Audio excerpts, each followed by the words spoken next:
Hello everyone, I am Dr. Anil Shetty, a professor and consultant. So today we'll start with the module 1 for design for manufacturing. So in this module we will be dealing with first the basics of design, material selection, okay, what are the guidelines for design for manufacturing, and then we move to some problems. So this is an example of how many single parts goes in a product. In a single piano there are more than 12,000 single parts, but if you go to the automobile there are more than 15,000 parts. Similarly, if you go for transport aircraft, it will have more than 40 lakh parts. Okay, I'm just talking about 40 lakh individual parts. Okay, so you can see the complexity. And if you're going to the Boeing 747, it is having more than 60 lakh individual parts. So what happens is, as these parts are produced by different producer or suppliers, okay, they should come to a single place and get assembled. So it is very important all the tolerance between this, all the parts should match each other. Okay, then only it can be fitted properly. So where there comes the design for manufacturing knowledge. Okay, so some parts may be manufactured by some other method, let's say casting, some may be pure machining, some may be die casting. Okay, some may be metal, some may be plastic, some may be foam.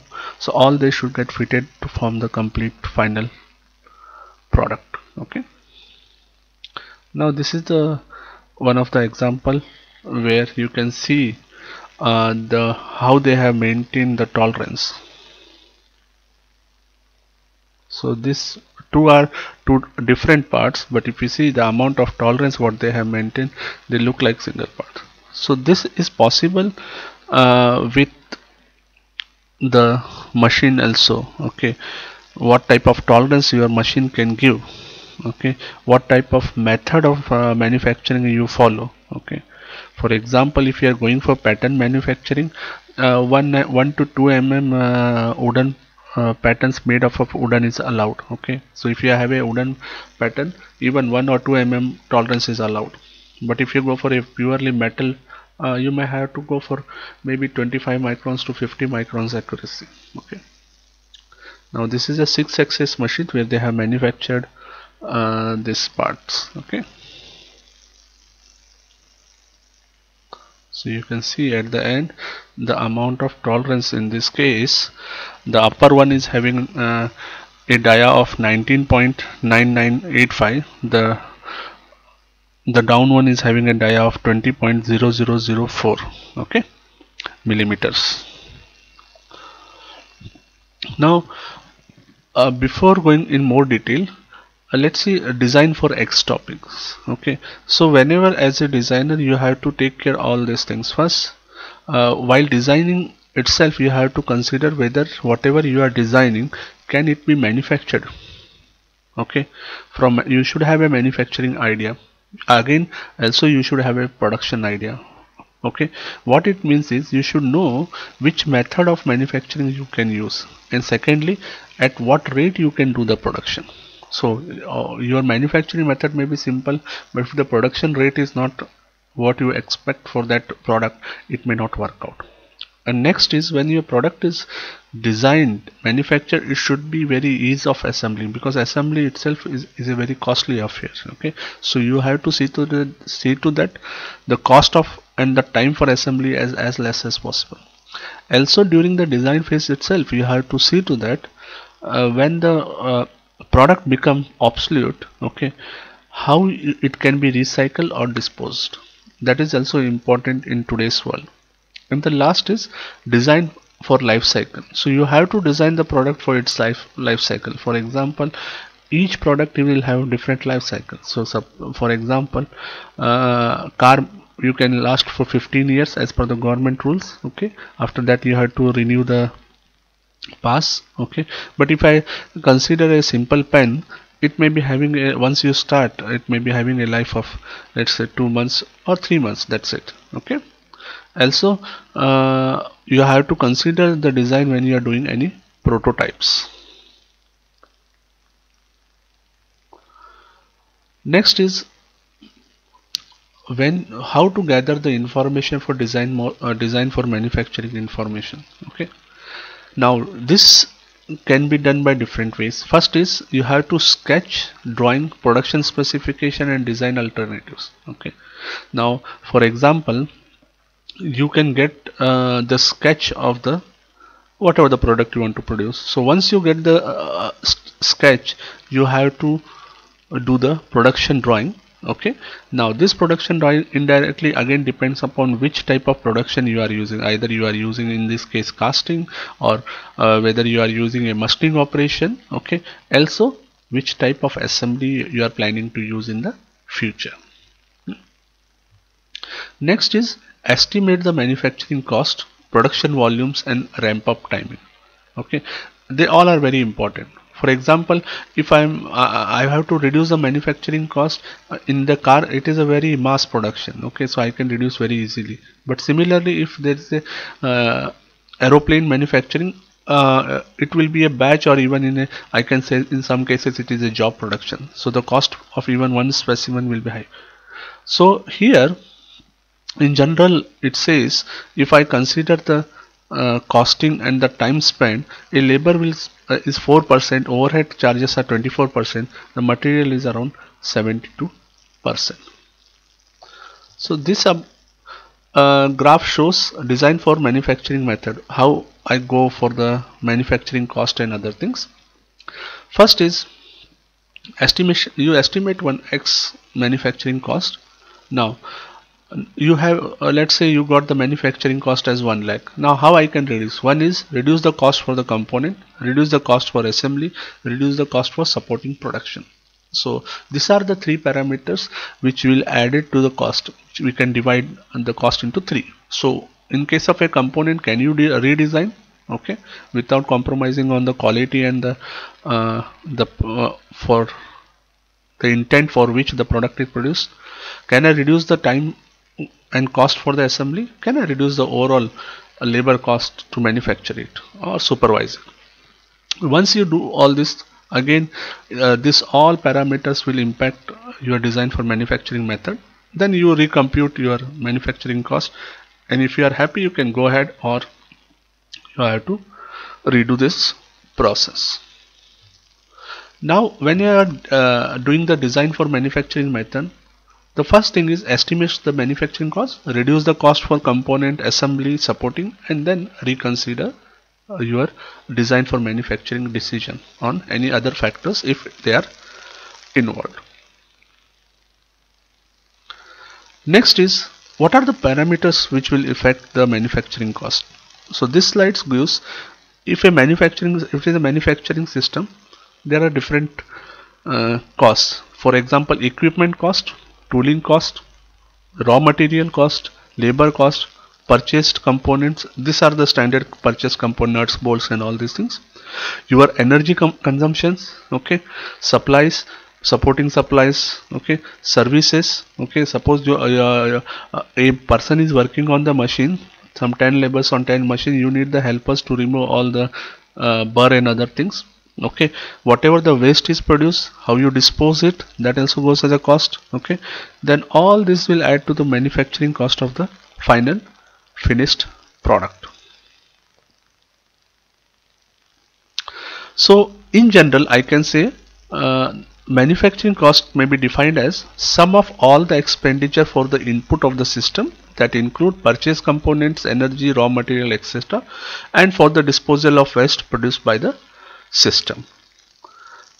Also, this is a graph which shows the different components of the manufacturing cost. So that can be divided into component cost, assembly cost and overhead cost. So component cost is, if you are using the customized component, okay, so you need the raw material again to process them, and then also need the tooling. If you are using the standard, again the cost comes down. So as in my last lecture I told, If you are using a standard nut and bolts of, let's say, M20, you can go ahead with the standard. Your cost will come very heavily down. So maybe let's say it comes to 50 rupees only for one M20 nut and bolt arrangement. Okay, but if you want to custom for 19.88 or let's say 20.02, you should get the raw material processes. Again, you need the tooling, a simple threading, internal threading or external threading tooling itself will cost you around 5 to 6,000. Okay, so if you are producing very limited number, it will not work out.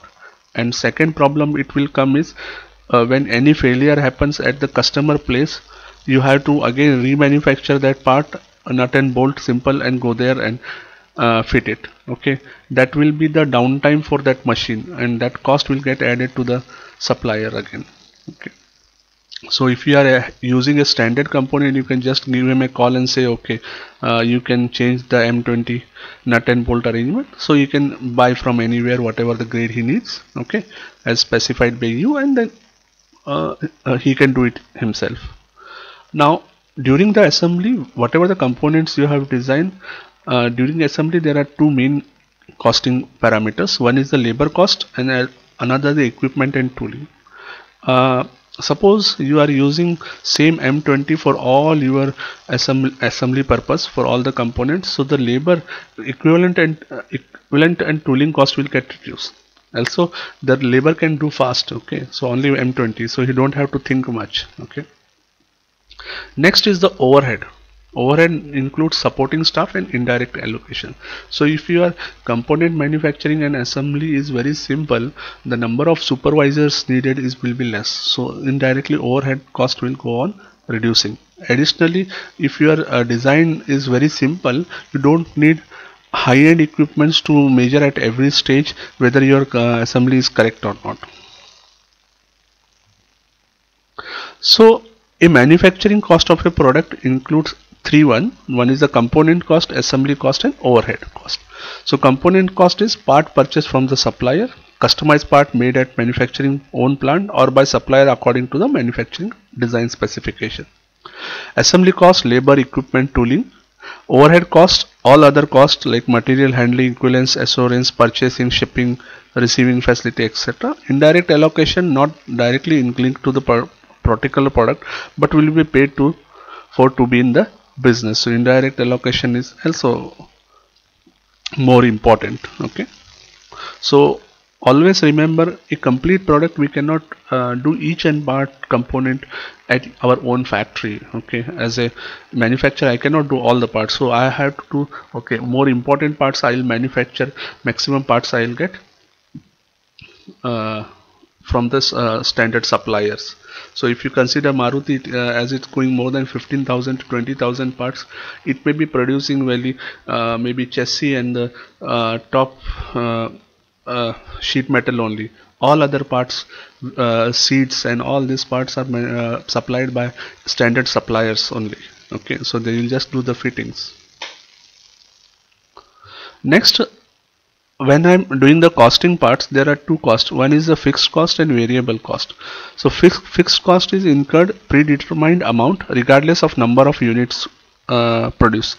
Setting up factory area, cost of injection mold, all these are the fixed costs, like machine cost, all this is a fixed cost. Variable indirect, incurred in direct proportion the number of units produced. For example, raw material. So how many you are producing, the cost of raw material go on increasing. So how I can reduce the cost of the component? Now the cost of the component can be reduced by understanding the process constraint and the cost drivers. Okay, so we will see all these steps one by one. Redesign the component to eliminate the process steps. Third, choose the appropriate economic scale for part process. Standardize components and processes. Adhere to the black box component procurement. Okay, so these are the 5 steps which you can follow to reduce the cost of component. So first one is understand the process constraints and cost drivers. Redesign the costly parts with the same performance while avoiding high manufacturing cost. Work closely with the design engineer. Raise the awareness of difficult operation and high cost. So you can see this is a simple spanner. So in the first redesign, how much it is complicated. Okay, so this spring is there, this arrangement again just for doing a small pin or holding it has design. But if you see the new design, it is very simple.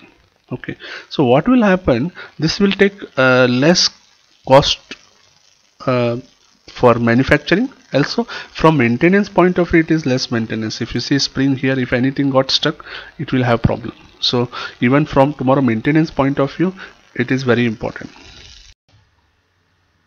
So the next step is redesign the component to eliminate the process steps. Now this will include reduce the number of steps per production process, will usually result in reduction in the cost. Eliminate unnecessary steps, use substitution steps wherever applicable, and analyze the tool, both the process flow charts and value stream mapping. For this example, if you see in the first part, this there are three components involved. So this is the one part, this is the second, and then they are screwed together so that this complete assembly happens. Now this can be redesigned. Okay, so I have to first machine this one, then machine, then there will be a proper interference fit, and then it should be locked. And if there is no proper clearance, again it may have problem.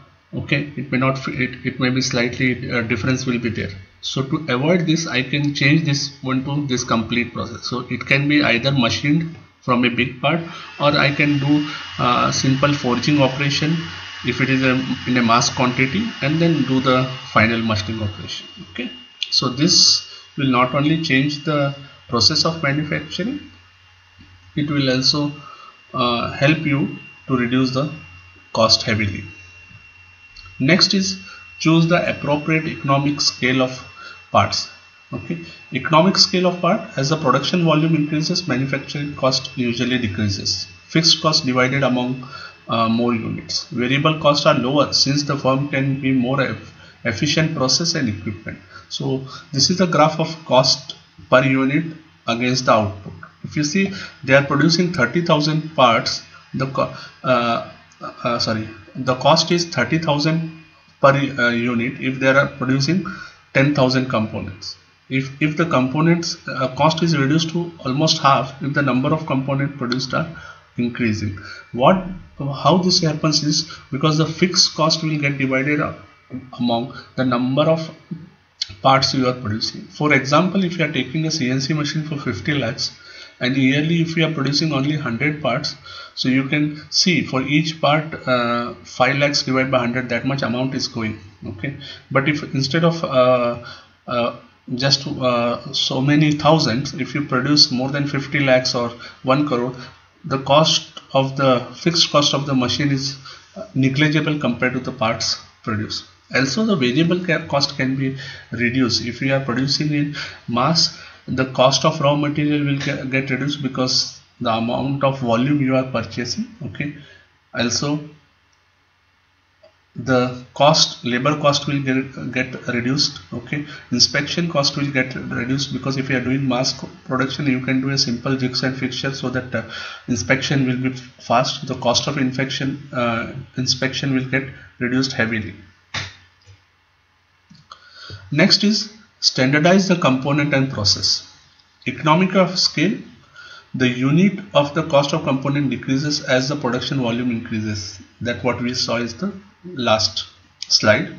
Then the standard component common to more than one product.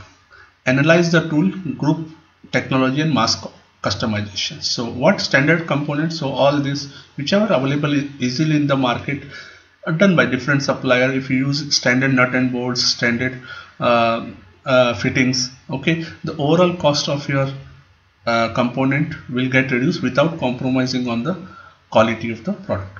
Now, what do you mean by group technology and mass customization? See, this is a simple example of tailoring. So you know we got like size M, small size, 42, 40, 44, XL.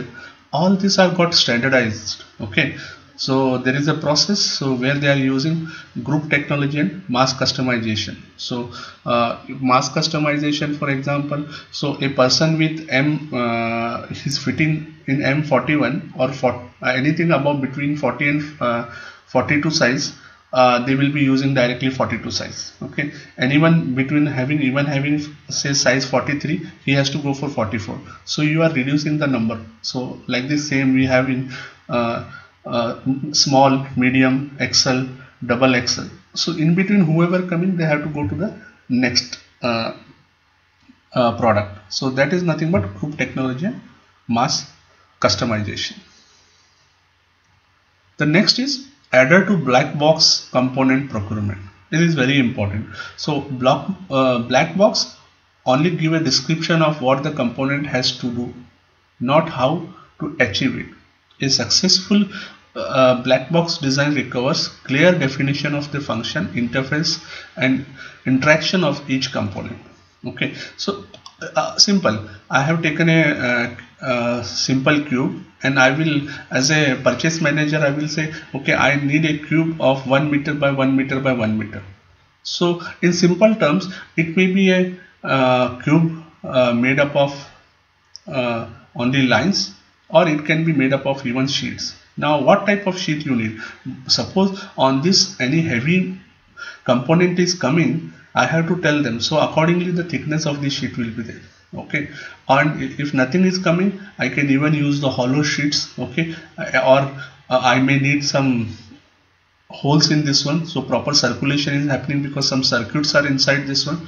All this information should be given to the when you are doing any procurement or purchase. I'll give you a simple example. Okay, I can say I need some X spring for one component. Now in sometimes the spring comes in a set, so 6 springs forms a set. Okay, so if he says I need 6 number, so we don't know whether he needs a number or he needs a set. Okay, so that should be very clear. So in generally using in today's class we have learned how much is important from manufacturing point of view and how much design is important from assembly point of view. So when we are dealing with the design for manufacturing, we have to minimize the complexity of the manufacturing, okay, and use common standard components for while designing the component. Now when you are doing the assembly, we have to minimize the number of components in the assembly. Okay, so if we can take 3-4 component form into a single component by different manufacturing technique, it will be always good. And also the complexity in the design is allowed, but not the complexity in the assembly. Okay, so assembly should be as simple as possible. So once the product is assembly, we can come when you are doing